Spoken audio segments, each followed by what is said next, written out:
एक बार फिर से तस्वीरों के जरिए जानकारी भी दीजिएगा वहां से। रणवीर, माफ कीजिएगा।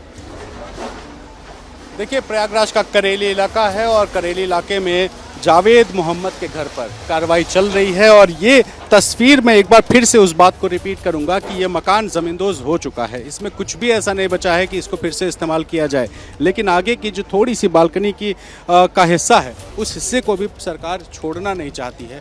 ये संदेश देने की कोशिश है कि हम कुछ भी नहीं छोड़ेंगे। अगर तुमने हिंसा की है, अगर तुमने दंगा किया है, अगर तुमने साजिश की है, तो हम सज़ा देंगे, मुकम्मल सज़ा देंगे और हर चीज़ गिराएंगे, क्योंकि तुमने मकान बिना नक्शा पास कराए बनाया था। कल नोटिस लगाई गई, नोटिस में तारीख मई की थी और ये बताया गया कि मई में एक नोटिस पहले भी इशू थी और उस नोटिस के बिहाफ पर कल की एक नई नोटिस चिपकाई गई और घर वालों को कहा गया कि 11 बजे तक मकान छोड़ दो। 11 बजे के बाद ये मकान सरकार के कब्जे में होगा और सरकार उसके साथ वही करेगी जो होना चाहिए था। और उसके बाद 11 बजे तक इस घर में रहने वाले लोग बाहर निकल गए, ज़रूरी सामान लेकर के निकल गए। कुछ सामान घर में छूटा था जो नहीं निकाल सकते थे, उसको नगर निगम के लोगों ने निकलवाया और उसके बाद बुलडोज़र ने वो किया जो उत्तर प्रदेश में 5 सालों से लगातार करती आ रही है। चाहे वो मुख्तार अंसारी हो, चाहे वो विकास दुबे हो, चाहे अतीक अहमद हो या कोई भी ऐसे अपराधी हो, हिंसा करने वाले लोग हों, उन पर कार्रवाई करने का काम बुलडोज़र कर रही है। और इसी कड़ी में एक और घर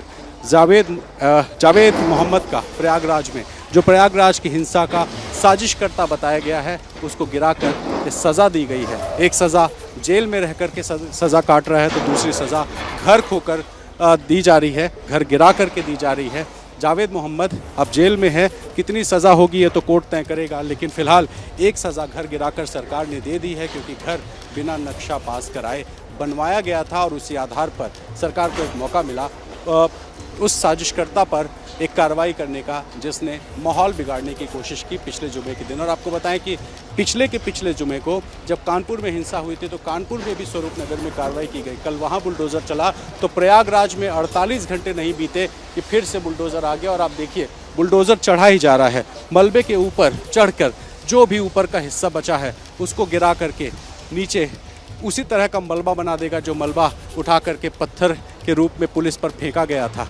और अब ये जितने पत्थर पुलिस पर फेंके गए थे, इस मकान को तोड़कर उतना ही मलबे में पत्थर बना दिए गए हैं और दिखा दिया गया कि अगर कोई भी कानून व्यवस्था बिगाड़ने की कोशिश करेगा, कानून को हाथ मिलेगा, तो उसके साथ वही होगा जो जावेद मोहम्मद और इसके जैसे तमाम लोगों पर हुए हैं। और अभी तो ये शुरुआत है, क्योंकि 91 गिरफ्तारियाँ हुई हैं, 5000 अज्ञात लोग इसमें हैं, 70 नामजद थे। और इसके अलावा 91 की जो गिरफ्तारी हुई है, ऐसे लोगों के भी मकान की पैमाइश कराई जा रही है। तहसील के राजस्व विभाग से जुड़े लोग घरों पर जा रहे हैं, नक्शे चेक कर रहे हैं और नक्शे चेक करके ये सुनिश्चित कर रहे हैं कि नक्शा पास है कि नहीं या कमियां हैं कि नहीं। यानी कि सरकार की मंशा ये है कि जावेद मोहम्मद जैसे जितने भी जावेद होंगे, जितने भी ऐसे लोग होंगे जो पत्थर उठाए थे, उन सब पर कार्रवाई होगी। जी ठीक है रणवीर, लगातार तस्वीरों के माध्यम से रणवीर वहां की मौजूदा स्थिति अभी बता रहे हैं कि कैसे बुलडोजर की कार्रवाई ने पूरा जो घर है वो ज़मींदोज़ कर दिया है।